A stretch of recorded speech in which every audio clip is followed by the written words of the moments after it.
Dinagsa ng mga progresibong grupo ang Menjola para magsagawa ng kilos protesta ngayong Labor Day. Yan ang umaarangkadang balita ni Justin Ignacio. Halos mapuno ang ilang bahagi ng kalsada ng Espanya sa Maynila Biyernes ng umaga dahil sa kilos protesta ng mga progresibong grupo ngayong Labor Day.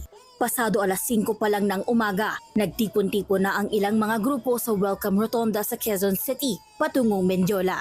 Pinangungunahan ang pagtitipon ng kilosang Mayo 1 kasama ang iba't ibang grupo. Magwawelga nga tayo. Ngunit papaliwanag ko muna ang kahulugan ng bawat letra ng welga. Nagkakaisa tayo dito. W ng welga. Ang ating ginigiit. Wage hike now. Tungong national living wage. Letter E. Excise tax. VAT at income tax. Suspindihin at repasuin. Letter L. Lagyan ng buwis ang sobrang yaman at sobrang kita.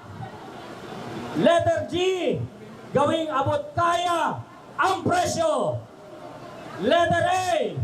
Arestuhin lahat ng kurakot. Sa Claro M. Recto pa lang, nakahanda na ang hanay ng mga pulis. Ayon kay NCRPO Regional Director Aberin, mahigit 3,000 ang kanilang naitalang sumama sa pagkilos. Maximum tolerance pa rin ang kanilang binigyang diin. Ang direktiba naman natin, mga kasama natin sa kapulisan, ay they always observe maximum tolerance. At the same time, yung human rights na mga kabayan ay dapat palaging gano'n.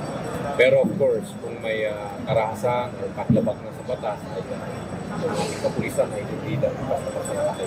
Kung hindi, magpapatupad po tayo ng pag-aresto. Iisa naman ang patuloy na isinisigaw ng mga progresibong grupo ang maitaas ang national minimum wage sa 1,200 pesos at ibaba ang presyo ng mga pangunahing bilihin.